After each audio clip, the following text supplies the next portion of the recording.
Hi students, welcome back to physics class.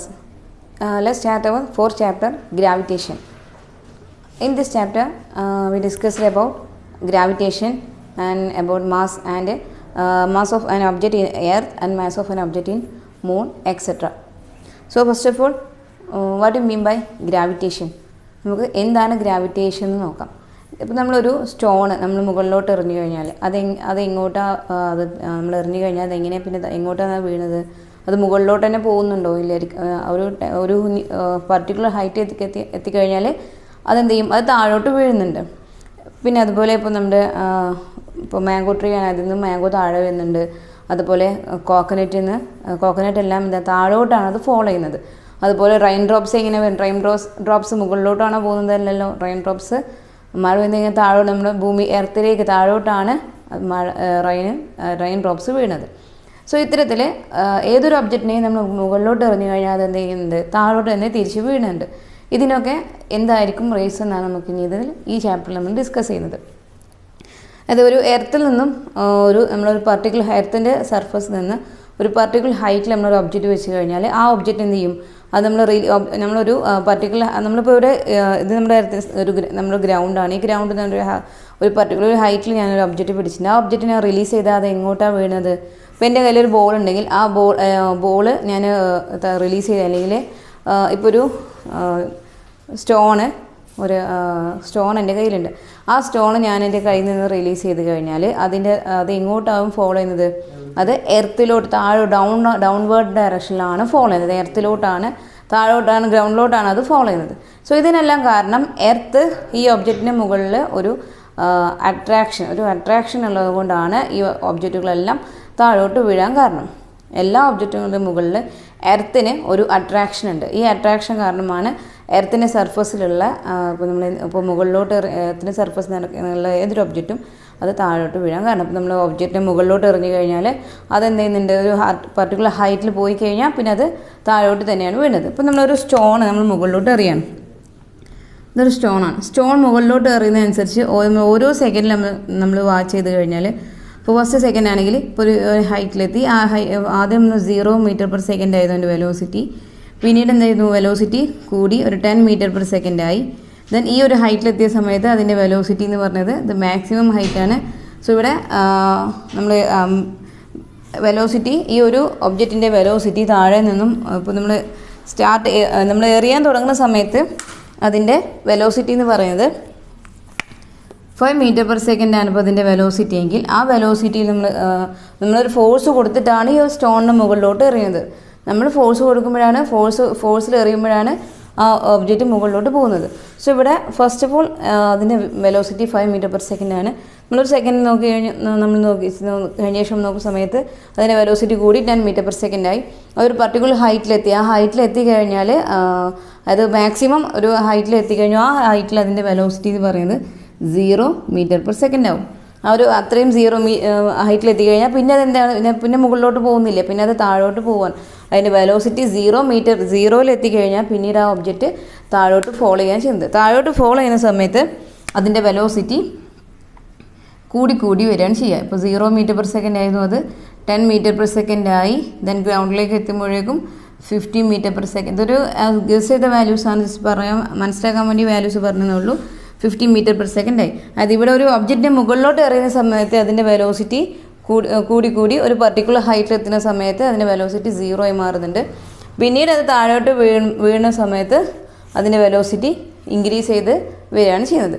ഈ ഒരു നമ്മൾ കല്ല് മുകളിലോട്ട് എറിയുന്ന സമയത്ത് അതിൻ്റെ വെലോസിറ്റി ഇൻക്രീസ് ചെയ്യാൻ കാരണം നമ്മൾ കൊടുക്കുന്ന ഫോഴ്സാണ്. നമ്മൾ ഫോഴ്സ് കൊടുത്തിട്ടാണ് അത് ആ സ്റ്റോൺ മുകളിലോട്ട് എറിയുന്നത്. ആ ഫോഴ്സ് കാരണമാണ് മുകളിലോട്ട് പോകുന്ന സമയത്ത് ആ സ്റ്റോണിൻ്റെ വെലോസിറ്റി ഇൻക്രീസ് ചെയ്യാൻ കാരണം.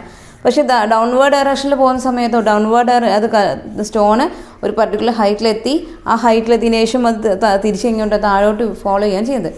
ആ ഫോളോ ചെയ്യുന്ന സമയത്ത് നമ്മളവിടെ ഒരു ഫോഴ്സും അപ്ലൈ ചെയ്യുന്നില്ല. പക്ഷേ എന്തുണ്ട്, ഒരു ഫോഴ്സ് കാരണമാണ് അതിൻ്റെ വെലോസിറ്റി ഇൻക്രീസ് ചെയ്യാൻ കാരണം. സോ ആ ഒരു ഫോഴ്സ് ആരായിരിക്കും അവിടെ അപ്ലൈ ചെയ്യുന്നത്, ആ സ്റ്റോണിന് മുകളിൽ, ഈ ഒരു സ്റ്റോണിന് മുകളിൽ എർത്താണ് അവിടെ ഫോഴ്സ് അപ്ലൈ ചെയ്യുന്നത്. എർത്ത് അപ്ലൈ ചെയ്യുന്ന ആ ഫോഴ്സ് കാരണം, അല്ലെങ്കിൽ എർത്തിൻ്റെ അട്രാക്ഷൻ കാരണമാണ് ഇവിടെ താഴോട്ട് ഫോളോ ചെയ്യുന്ന സ്റ്റോണിൻ്റെ വെലോസിറ്റി ഇൻക്രീസ് ചെയ്യാൻ കാരണം. ഈ എർത്ത് അപ്ലൈ ചെയ്യുന്ന ഈ ഫോഴ്സിനെയാണ് ഗ്രാവിറ്റേഷൻ ഫോഴ്സ് എന്ന് വിളിക്കുന്നത്.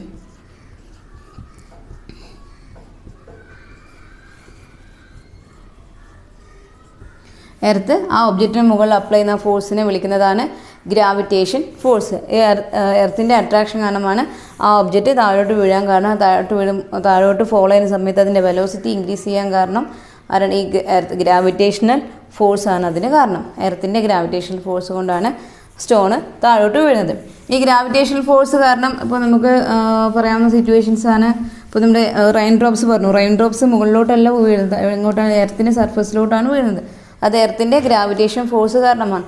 അതുപോലെ മാംഗോ ട്രീയിൽ നിന്ന് മാംഗോ ഫോളോ ചെയ്യുന്നുണ്ട്. പിന്നെ എർത്തിന് ചുറ്റും സാറ്റലൈറ്റ്സ് റിവോൾവ് ചെയ്യുന്നു. അതുപോലെ കോക്കനട്ട് ട്രീയിൽ നിന്ന് കോക്കനട്ട് ഫോളോ ചെയ്തെല്ലാം എർത്തിൻ്റെ ഗ്രാവിറ്റേഷണൽ ഫോഴ്സ് കാരണമാണ്. അതുപോലെ നമ്മൾ ഒരു ഒബ്ജക്റ്റിന് മുകളിലോട്ട് എറിഞ്ഞു കഴിഞ്ഞാൽ അതും എന്ത് ചെയ്യുന്നത്? താഴോട്ട് വീഴുന്നുണ്ട്. അതെല്ലാം എന്താണ്? എർത്തിൻ്റെ ഈ ഗ്രാവിറ്റേഷണൽ ഫോഴ്സ് കാരണമാണ് ഇങ്ങനെ ഒബ്ജക്റ്റുകൾ ഫോളോ ചെയ്യാൻ കാരണം. ഇനി ഒരു ഒബ്ജക്റ്റിൻ്റെ മാസ് എന്ന് പറഞ്ഞാൽ നമ്മൾ എന്താ മനസ്സിലാക്കിയുള്ളത്? മാസ് എന്ന് പറഞ്ഞു കഴിഞ്ഞാൽ അതിൽ ഇൻക്ലൂഡ് ചെയ്യുന്ന മാറ്ററിൻ്റെ അളവിനെയാണ് മാസ് എന്ന് പറയുന്നത്. ഒരു ഒബ്ജക്റ്റിൻ്റെ മാസ് എന്ന് പറഞ്ഞാൽ അതിലെ കോൺസ്റ്റിറ്റ്യൂട്ട് മാറ്ററിൻ്റെ എമൗണ്ട് ക്വാണ്ടിറ്റിനെയാണ് ക്വാണ്ടിറ്റി ഓഫ് മാറ്ററിൻ്റെ ക്വാണ്ടിറ്റിനെയാണ് ആ ഒബ്ജക്റ്റിൻ്റെ മാസ് എന്ന് പറയുന്നത്. ഇനി നമുക്ക് ഈ മാസിനെ ഗ്രാവിറ്റേഷണൽ ഫോഴ്സ് ഒരു ഒബ്ജക്റ്റ് എന്ന് പറഞ്ഞു. എല്ലാ ഒബ്ജക്റ്റിനെയും എർത്ത് എന്ത് ചെയ്യുന്നുണ്ട്? അതിന് സർഫസിലേക്ക് അട്രാക്ട് ചെയ്യുന്നത് പറഞ്ഞു. ഈ ഫോഴ്സ് ഓഫ് അട്രാക്ഷനും അതിൻ്റെ മാസും തമ്മിലുള്ള എന്തെങ്കിലും റിലേഷൻ ഉണ്ടോ എന്ന് നമുക്കിനി ഈ ചാപ്റ്ററിൽ ഡിസ്കസ് ചെയ്യാനുണ്ട്. ഇനി അതുകൂടാതെ നമ്മൾ ഇതിപ്പോൾ നമ്മൾ എർത്ത് ഒരു ഒബ്ജക്റ്റിനെ അട്രാക്ട് ചെയ്യുന്ന കാര്യമാണ് പറഞ്ഞത്. അതുകൂടാതെ നമ്മൾ നാച്ചുറൽ എന്തെല്ലാം ഒബ്ജക്ട്സ് ഉണ്ടോ ആ ഒബ്ജക്റ്റ് എല്ലാം തമ്മിൽ ഇൻ ബിറ്റ്വീനായിട്ട് ഒരു അട്രാക്ഷൻ ഉണ്ട് എന്നാണ് പറഞ്ഞത്. ആ ഒബ്ജക്റ്റുകളെല്ലാം പരസ്പരം ഒരു അട്രാക്ഷൻ ഉണ്ട്. ഏതൊരു ഒബ്ജക്റ്റ് എടുത്തു കഴിഞ്ഞാലും ആ ഒബ്ജക്റ്റുകൾ തമ്മിലൊരു അട്രാക്ഷൻ ഉണ്ട് എന്നാണ് സർ ഐസക് ന്യൂട്ടൺ പ്രൂവ് ചെയ്തിട്ടുള്ളത്. അത് കണ്ടെത്തി അതിനുശേഷം ഈ ഒരു ലോ പുട്ട് ഫോർവേഡും ചെയ്തിട്ടുണ്ട്. അത് ഈ നാച്ചുറലുള്ള എല്ലാ ഒബ്ജക്റ്റുകളും തമ്മിൽ പരസ്പരം ഒരു അട്രാക്ഷൻ ഉണ്ട് എന്നാണ് അദ്ദേഹം പറഞ്ഞിട്ടുള്ളത്. ആ ലോനെ വിളിക്കുന്ന പേരാണ് universal law of gravitations. All bodies in the universe attract each other. The force of mutual attraction. അത് ഈ നാച്ചുറലുള്ള എല്ലാ ബോഡീസും തമ്മിൽ പരസ്പരം ഒരു മ്യൂച്വൽ ആയിട്ടുള്ള ഒരു അട്രാക്ഷൻ ഉണ്ടെന്നാണ് സർ ഐസക് ന്യൂട്ടൺ പ്രൂവ് ചെയ്തത്. ഇനി യൂണിവേഴ്സൽ ലോ ഓഫ് ഗ്രാവിറ്റേഷന് എന്താണ് പറയുന്നത് നമുക്ക് നോക്കാം. ഇപ്പോൾ നമുക്ക് കൺസിഡർ ചെയ്യാം. Let's consider 2 bodies A and B. A എന്ന് പറഞ്ഞ ബോഡിയുടെ മാസാണ് m1, ബി പറഞ്ഞ ബോഡിയുടെ മാസാണ് m2. m1 m2 തമ്മിലുള്ള ഡിസ്റ്റൻസ് m1 തമ്മിലുള്ള ഡിസ്റ്റൻസ് ആണ് d എന്ന് റെപ്രസെൻ്റ് ചെയ്യുന്നത്. അത് m1 നിന്നും d ഡിസ്റ്റൻസിലാണ് m2 ഇരിക്കുന്നത്. അങ്ങനെ ഈ രണ്ട് ഒബ്ജക്റ്റും ബോഡീസ് തമ്മിൽ അട്രാക്ഷൻ ഉണ്ടായിരിക്കും. ഈ ഒരു അട്രാക്ഷനെ ആ ഒരു ഈ അട്രാക്ഷനെയാണ് ഫോഴ്സ് ഓഫ് ഗ്രാവിറ്റേഷൻ എന്ന് പറയുന്നത്. ഈ രണ്ട് ബോഡീസാണ് എ ആൻഡ് ബി. എയുടെ മാസ് m1 ആൻഡ് ബിയുടെ മാസ് m2. ദെൻ ഈ ഒരു ബോഡീസ് തമ്മിൽ അട്രാക്ഷൻ ഉണ്ട്. അട്രാക്ഷൻ വിളിക്കുന്ന പേരാണ് ഫോഴ്സ് ഓഫ് ഗ്രാവിറ്റേഷൻ. ഈ ഫോഴ്സ് ഓഫ് ഗ്രാവിറ്റേഷനെ നമുക്ക് എന്തെല്ലാം ഫാക്ടേഴ്സാണ് അതിനെ ഡിപ്പെൻഡ് ചെയ്ത് നോക്കാം. ഫോഴ്സ് ഓഫ് ഗ്രാവിറ്റേഷൻ എന്ന് പറയുന്നത് എഫ്. അത് എന്തിന് പ്രൊപ്പോർഷണൽ ആയിരിക്കും എന്ന് വെച്ചാൽ ഈ രണ്ടിൻ്റെ മാസ് m1ൻ്റെയും m2ൻ്റെയും മാസിൻ്റെ പ്രൊഡക്റ്റിന് പ്രൊപ്പോർഷണൽ ആയിരിക്കും. m1 × m2. Force of attraction F proportional to m1 and m2. ഇവിടെ ഉണ്ടാകുന്ന ഫോഴ്സ് ഓഫ് അട്രാക്ഷന് ഈ m1ൻ്റെയും m2ൻ്റെയും മാസിൻ്റെ പ്രൊഡക്റ്റിന് പ്രൊപ്പോർഷണൽ ആയിരിക്കും. അതുപോലെ force of attraction inversely proportional to the square of the distance between them. ഈ രണ്ട് ബോഡീസ് തമ്മിലുള്ള ഡിസ്റ്റൻസിൻ്റെ സ്ക്വയറിന് ഇൻവേഴ്സ്ലി പ്രൊപ്പോർഷണൽ ആയിരിക്കും അവിടെ ഉണ്ടാകുന്ന ഫോഴ്സ് ഓഫ് ഗ്രാവിറ്റേഷൻ എന്ന് പറയുന്നത്. ഇത് നമ്മളൊന്ന് കമ്പൈൻ ചെയ്ത് എഴുതി കഴിഞ്ഞാൽ force of gravitation proportional to m1/m2 / d² എന്ന് എഴുതാം. അതായത് ഫോഴ്സ് ഓഫ് ഗ്രാവിറ്റേഷന് രണ്ട് മാസിൻ്റെയും പ്രൊഡക്റ്റിന് പ്രൊപ്പോർഷനാണ്. രണ്ട് ഒബ്ജക്റ്റുകൾ ബോഡീസിൻ്റെ മാസിൻ്റെ പ്രൊഡക്റ്റിന് പ്രൊപ്പോർഷനാണ്. അതുപോലെ അവ തമ്മിലുള്ള സെപ്പറേഷൻ്റെ സ്ക്വയറിന് ഇൻവേഴ്സ്ലി പ്രൊപ്പോർഷനാണ്. നമുക്ക് ഈ പ്രൊപ്പോർഷനാലിറ്റി കോൺസ്റ്റൻറ്റ് മാറ്റി കഴിഞ്ഞാൽ അതിന് പകരം F is equal to G, ഒരു ടേമാണ് ജി × m1 m2 / d². ഇതിൽ ജി എന്ന് പറഞ്ഞത് ഗ്രാവിറ്റേഷണൽ കോൺസ്റ്റൻ്റ് ആണ്. G gravitational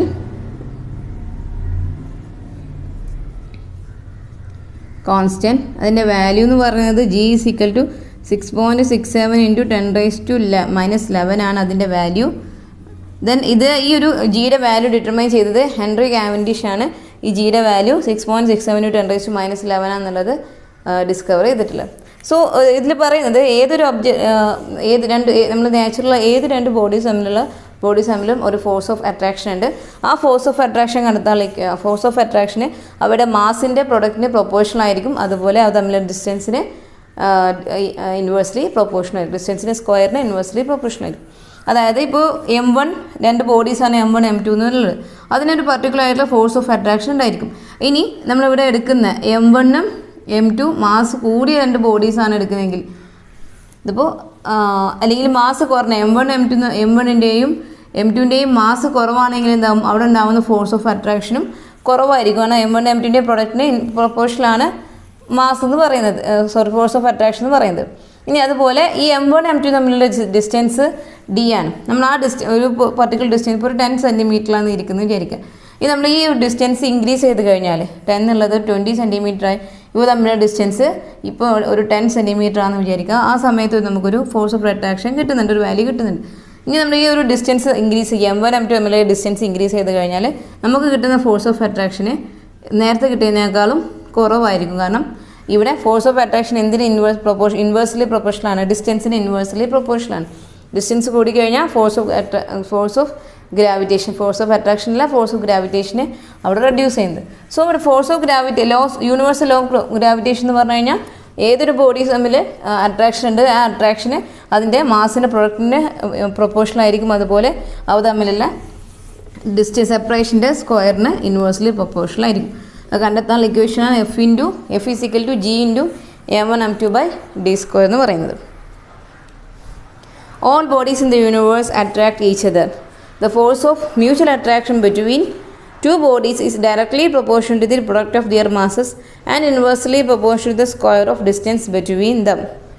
If two bodies of masses M1 M2 are separated by a distance d, then F is proportional to M1 M2. F is inversely proportional to 1/d² എന്നിട്ട് കഴിഞ്ഞാൽ അത് inversely proportional എന്നാണ് വായിക്കുക. അത് D കൂടിക്കഴിഞ്ഞാൽ Fൻ്റെ value അവിടെ കുറയാണ് ചെയ്യുന്നത്. നമുക്ക് ആ രണ്ട് വാല്യൂ നമ്മൾ കമ്പൈൻ ചെയ്താൽ നമുക്ക് കിട്ടുന്ന ഇക്വേഷൻ എന്ന് പറഞ്ഞാൽ F = G × M1 M2/d² എന്നാണ് നമുക്ക് കിട്ടുന്നത്. ഈ ജിയുടെ വാല്യൂ 6.67 × 10⁻⁻11 Nm²/kg ആണ് അതിൻ്റെ യൂണിറ്റ്. കിലോഗ്രാം സ്ക്വയർ ആണ് അതിൻ്റെ യൂണിറ്റ്. ഇത് ഡിസ്കവർ ചെയ്തിട്ടുള്ളത് ഹെൻറി കാവൻഡിഷ് ആണ് ആ വാല്യൂ ഡിസ്കവർ ചെയ്തിട്ടുള്ളത്. ഇനി നമുക്ക് അങ്ങനെയാണെങ്കിൽ നിങ്ങൾ ബുക്കിൽ 4.1 ടാബിളുണ്ട്. ആ ടാബിൾ ജസ്റ്റ് ഞാൻ രണ്ടെണ്ണം നിങ്ങൾക്കൊന്ന് ചെയ്തു തരാം. അതിനുശേഷമുള്ളത് നിങ്ങളൊന്ന് അതെങ്ങനെ ചെയ്യേണ്ടത് പറഞ്ഞുതരാം, നിങ്ങളതൊന്ന് ചെയ്ത് നോക്കാം. ഫസ്റ്റ് ഓഫ് ഓൾ നമുക്കതിൽ ഈ ഇക്വേഷൻസ് വെച്ചിട്ടാണ്, ഈ ഇക്വേഷൻ വെച്ചിട്ട് based on Newton's law of gravitation complete table 4.1 given below. അത് നമുക്ക് രണ്ട് ബോഡീസിൻ്റെ മാസ് തന്നിട്ടുണ്ട് 5. അതുപോലെ ഫസ്റ്റ് കേസാണ് പറയുന്നത്. അതിൽ മാസ് M1 5 kg തന്നിട്ടുണ്ട്, M2 10 kg. Then distance between dum 2. Then force of attraction F = കണ്ടെത്താനാണ് ഇക്വേഷൻ പറഞ്ഞിട്ടുള്ളത്. F എത്രയാണ്, G × ഇവിടെ M1 എന്ന് പറഞ്ഞാൽ 5 × 10 / 2² എന്ന് പറഞ്ഞാൽ 4. ഇത് നമുക്ക് ചെയ്യുന്ന സമയത്ത് നമുക്ക് കിട്ടുന്ന വാല്യൂ G × 12.5 ആയിരിക്കും വാല്യൂ കിട്ടുന്നത്. ഇനി അതുപോലെ നെക്സ്റ്റ് കേസിൽ ഇങ്ങനെയാണ് മാസ് ഇൻക്രീസ് ചെയ്തു. M1ൻ്റെ മാസ് ഇൻക്രീസ് ചെയ്തു, M2ൻ്റെ മാസ് സെയിം തന്നെ, അതുപോലെ ഡിസ്റ്റൻസ് സെയിം തന്നെയാണ്. ആ സമയത്ത് ജിയുടെ വാല്യൂ ആണ് അവിടെ ചോദിച്ചിട്ടുള്ളത്. ആ സമയത്തുള്ള ജിയുടെ വാല്യൂ കണ്ടെത്തണം. അതിനുശേഷം തേർഡ് സിറ്റുവേഷൻ എന്ന് പറയുന്നത്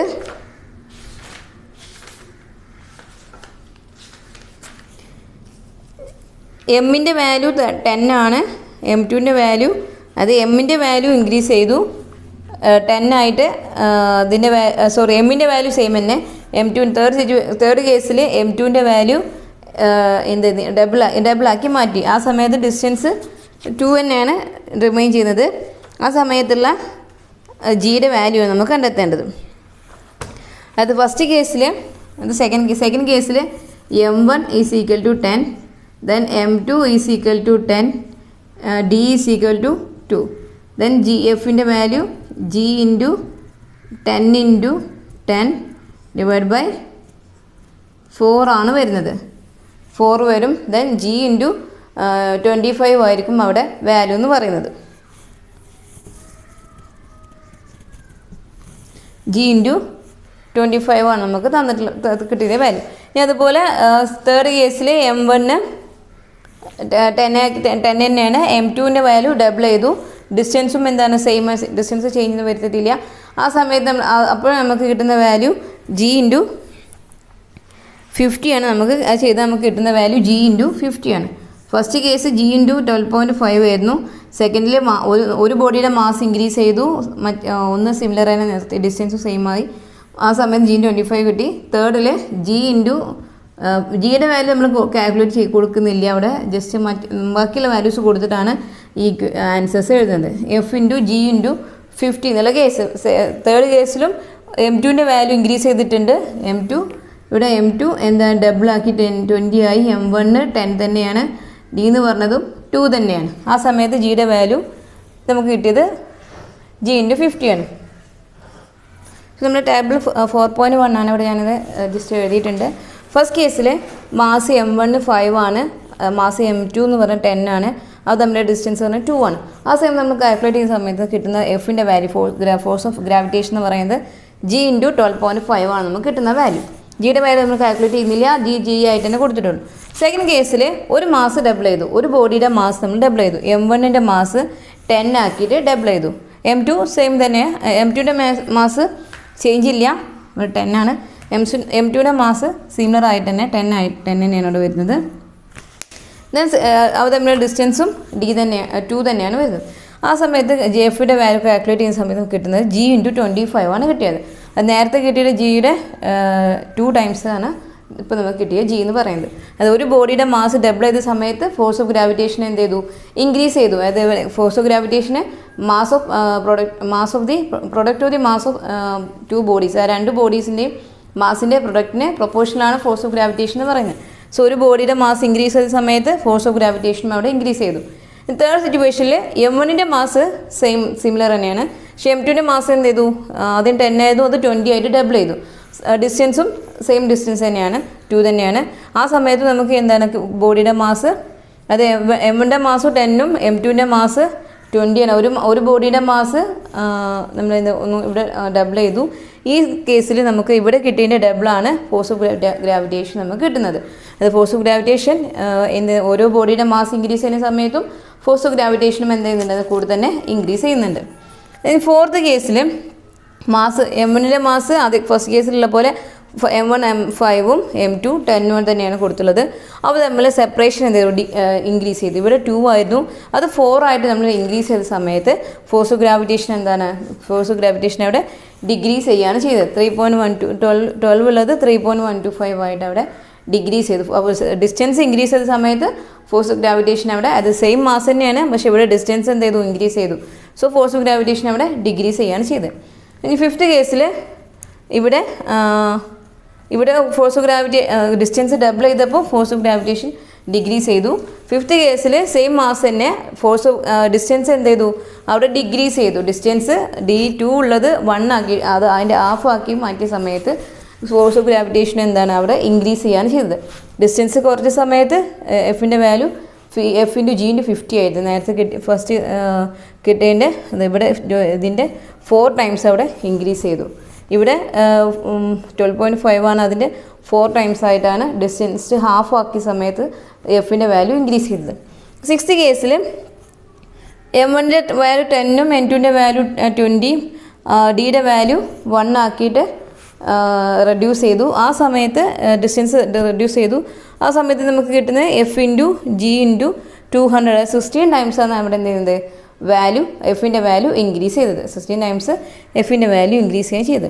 അതായത് ഈ ബോക്സ് നമുക്ക് മനസ്സിലാവുന്നത് M1ൻ്റെ M2ൻ്റെ വാല്യൂ ഇൻക്രീസ് ചെയ്ത സമയത്ത്, അല്ലെങ്കിൽ ഏതെങ്കിലും ഒരു ബോഡിയുടെ വാല്യൂ ഇൻക്രീസ് ചെയ്ത സമയത്ത് ഫോഴ്സ് ഓഫ് ഗ്രാവിറ്റേഷൻ അവിടെ എന്ത് ചെയ്യുന്നുണ്ട്, ഇൻക്രീസ് ചെയ്യുന്നുണ്ട്. എന്നാൽ ഡിസ്റ്റൻസ് ഇൻക്രീസ് ചെയ്ത സമയത്തോ ഫോഴ്സ് ഓഫ് ഗ്രാവിറ്റേഷൻ ഡിക്രീസ് ചെയ്യാണ് ചെയ്തത്. ഡിസ്റ്റൻസ് ഹാഫ് ആക്കിയ സമയത്ത് ഫോഴ്സ് ഓഫ് ഗ്രാവിറ്റേഷൻ 4 ടൈംസ് എന്ത് ചെയ്ത് ഇൻക്രീസ് ചെയ്തു. അത് നിങ്ങൾ ബുക്സിൽ ക്വസ്റ്റ്യൻ കൊടുത്തിട്ടുണ്ട്. 2 bodies are at a specific distance so as to attract each other. How many times will the mutual force of attraction be if the mass one of them is doubled. Mass ഒന്നിൻ്റെ mass double ചെയ്ത സമയത്ത് force of ഗ്രാവിറ്റേഷനും എന്ത് ചെയ്ത് അവിടെ 2 times അവിടെ increase ചെയ്തു. What if the mass of the bodies both bodies are doubled. രണ്ടിൻ്റെയും mass double ചെയ്ത സമയത്ത് ഫോഴ്സ് ഓഫ് ഗ്രാവിറ്റേഷൻ 4 ടൈംസ് എന്ത് ചെയ്തു ഇൻക്രീസ് ചെയ്തു. What if the distance between the bodies is double. Distance between bodies double ചെയ്ത സമയത്ത് force of gravitation എന്ത് ചെയ്യുന്നത് അവിടെ ഡിഗ്രീസ് 1/4 ടൈംസ് അവിടെ ഡിഗ്രീസ് ചെയ്യാണ് ചെയ്തത്. ഇനി what happen when the distance between the bodies halved. Distance between body half ആയ സമയത്ത് അവിടെ ഫോഴ്സ് ഓഫ് ഗ്രാവിറ്റേഷൻ 4 ടൈംസ് എന്ത് ചെയ്തു അവിടെ ഇൻക്രീസ് ചെയ്തു. Then what distance between made 1/4 ആക്കിയ സമയത്ത് അവിടെ ഫോഴ്സ് ഓഫ് ഗ്രാവിറ്റേഷന് 16 ടൈംസ് അവിടെ ഇൻക്രീസ് ചെയ്യാണ് ചെയ്തത്. 1/4 ആക്കുന്ന സമയത്തും 16 ടൈംസ് അവിടെ ജിയുടെ 12.5ൻ്റെ 16 ടൈംസ് 200 എന്ന് പറയുന്നത്. സോ 16 ടൈംസ് അവിടെ ഫോഴ്സ് ഓഫ് ഗ്രാവിറ്റേഷൻ ഇൻക്രീസ് ചെയ്യാണ് ചെയ്തിട്ടുള്ളത്. സോ ഇതിൽ നിന്ന് നമുക്ക് force of universal law of ഗ്രാവിറ്റേഷൻ്റെ ഇക്വേഷൻ യൂസ് ചെയ്താണ് നമ്മൾ ഈ ടാബിൾ ഫിൽ ചെയ്തിട്ടുള്ളത്. സോ നമ്മളിവിടെ ഇന്ന് നമ്മൾ ഡിസ്കസ് ചെയ്തത് യൂണിവേഴ്സൽ ലോ ഓഫ് ഗ്രാവിറ്റേഷനും അതിൻ്റെ സം പ്രോബ്ലംസ് എങ്ങനെ കാൽക്കുലേറ്റ് ചെയ്യാമെന്നെല്ലാം ഡിസ്കസ് ചെയ്തു. നെക്സ്റ്റ് ക്ലാസ്സിലെ ബാക്കി പോർഷൻസ് നമുക്ക് കവർ ചെയ്യാം. സോ ഇന്നത്തെ ക്ലാസ്സിൽ വൈൻഡപ്പ് ചെയ്യുന്നു. Have A nice day.